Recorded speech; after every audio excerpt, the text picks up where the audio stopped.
Continuando, o Procurador-Geral da República, Augusto Aras, solicitou ao Supremo Tribunal Federal hoje a abertura de um inquérito para apurar os fatos narrados e as declarações feitas pelo então ministro da Justiça, Sérgio Moro. Entre as providências, o Procurador-Geral solicita ao Supremo a oitiva de Moro em razão da abertura do inquérito. O pedido, autuado no STF com o seguinte número de inquérito, 4.829, aponta a eventual ocorrência em tese de crimes de falsidade ideológica. A gente já falou sobre isso aqui na abertura do programa.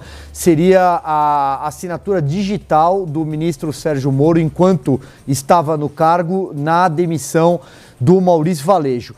Coação no curso do processo, advocacia administrativa, prevaricação, obstrução de justiça, eu acho que aí pode ser o único ponto a avançar, corrupção passiva privilegiada, denunciação caluniosa e crime contra a honra. Zé Maria, quero te ouvir.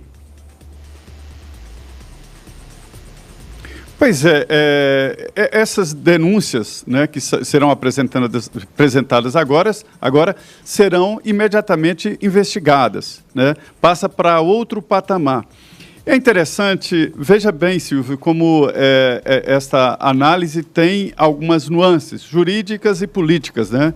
O próprio deputado Van Hatten está dizendo, colocando uma situação interessante.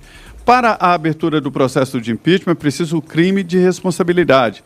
Para investigação de um crime comum, aí basta o Ministério Público apresentar um pedido à Câmara dos Deputados e a Câmara dos Deputados autoriza ou não a abertura do processo contra o presidente. O presidente não pode ser julgado por atos anteriores ao mandato, mas durante crimes praticados durante o mandato, ele pode ser investigado e pode ser, inclusive, processado, desde que com autorização da Câmara dos Deputados. O Supremo já definiu que investigado pode, não pode ser processado. Aí tem que ser com autorização do Congresso, da Câmara dos Deputados. Então, assim, esses crimes que estão sendo agora abertos os inquéritos, eles são crimes comuns, não são crimes de responsabilidade, né, que levariam ao impeachment do presidente Jair Bolsonaro. Você disse muito bem aqui, numa fala anterior, de que existem pedidos de impeachment, são mais de 24. Ao último momento que eu olhei, existiam 24 pedidos de impeachment contra o presidente Jair Bolsonaro. O último foi do Ciro Gomes e PDT. Então, assim, são coisas diferentes. Acho que há mesmo a necessidade de investigação, até para a defesa do presidente Jair Bolsonaro, porque nós vimos um ministro de grande credibilidade fazer acusações sérias contra um presidente da República. E aí veio o presidente da República se defender. São duas versões. Então é preciso investigar e, a partir daí, que todos tomem conhecimento e façam os seus julgamentos. Muito bem, Zé, são 19 horas e 9 minutos, 7 e 9 agora. Meu caro Augusto Nunes, eu quero te ouvir. Eu falava aqui que o Procurador-Geral da República, Augusto Aras, solicitou ao Supremo Tribunal Federal a abertura de um inquérito para apurar os fatos narrados nas declarações que chocaram o Brasil hoje pela manhã do agora ex-ministro da Justiça, Sérgio Moro. O inquérito leva o número 4.829 e aí sigo com o seu comentário, Augusto. Bom, tudo tem de ser investigado, todas as denúncias têm que ser investigadas. Eu disse no meu primeiro comentário que são denúncias sérias. E eu queria registrar o seguinte: nós aqui não agimos, ao contrário do PT e dos fanáticos de extrema-direita, não agimos como sabujos, áulicos, né, capachos de ninguém. Se alguém comete um ato que a gente acha errado, a gente exerce o direito de expressão e respeita o direito à informação que tem os nossos ouvintes. Então, vamos lá. A denúncias tem de apurar, sim. A resposta do presidente foi convincente? Não. Ele apresentou uma versão. Ele apenas disse que o Sérgio Moro condicionou o apoio à saída do Maurício Valejo a nomeação para o Supremo Tribunal Federal. Só. O resto é o seguinte: o Zé Maria estava dizendo, e eu concordo, claro, presidente pode demitir todo mundo. Agora, a habilidade política recomenda que você não entre em zonas de sombra. Essa é uma. Repito pela milésima vez e vou repetir sempre. A Polícia Federal é um órgão de Estado. Da mesma forma que você tem as Forças Armadas. Você não pode tratar as Forças Armadas como você trata o ministro que foi indicado por um partido que quis fazer uma coalizão ou uma aliança política com o presidente. É outra coisa. Você tem de ter motivos. E é uma coisa tão delicada que o presidente Geisel demorou 1 ano e meio para afastar do comando do Exército o ministro Silvio Frota, porque ele estava com 1000 razões, tinha 1000 razões para demitir, mas como ele sabia que era delicado, demorou 1 ano e meio, uma conversa famosa, que o Silvio Frota diz a certa altura, olha, eu entrego o meu cargo está à sua disposição, e o Geisel falou, não, o cargo é meu.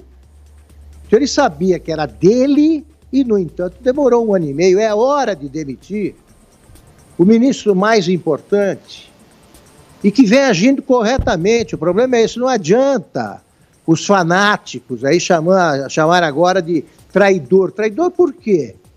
O que fez o Sérgio Moro? Sérgio Moro, houve uma manobra ostensiva para tirar do Sérgio Moro a área da segurança pública, ele engoliu.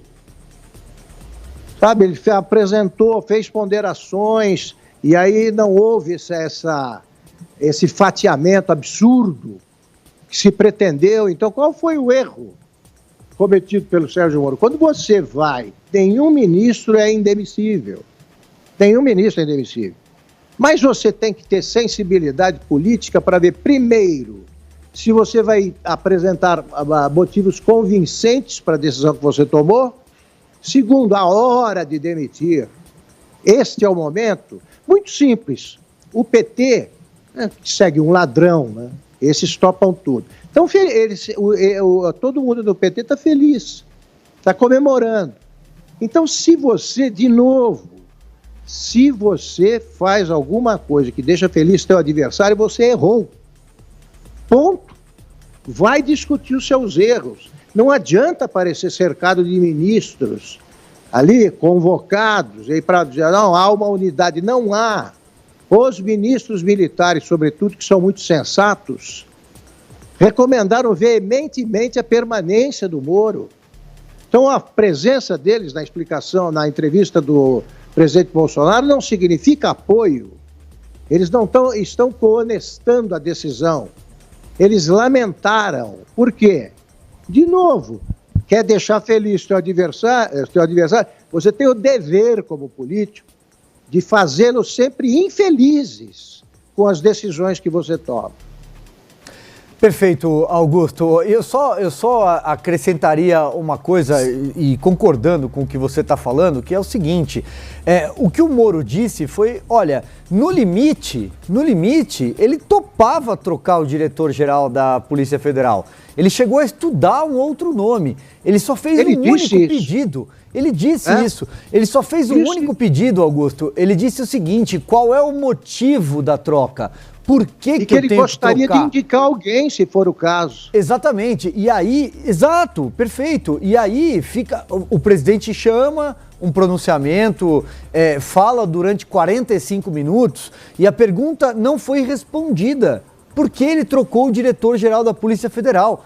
Ah, porque não investigou direito a história do porteiro lá no Rio de Janeiro, naquele condomínio. Pessoal, aí falou que o filho dele pegava, usou um linguajar dizendo que o filho dele pegava todo mundo lá no condomínio, que supostamente era filha de um miliciano. Aí misturou um pouco as coisas, falando do Adélio, voltou a falar do Adélio, porque o Maurício Valeixo apontou que o Adélio teria agido sozinho, porque tem problemas, tem transtornos psiquiátricos, transtornos mentais, e ele pergunta, a única resposta que não foi dada é por que o diretor da Polícia Federal foi trocado.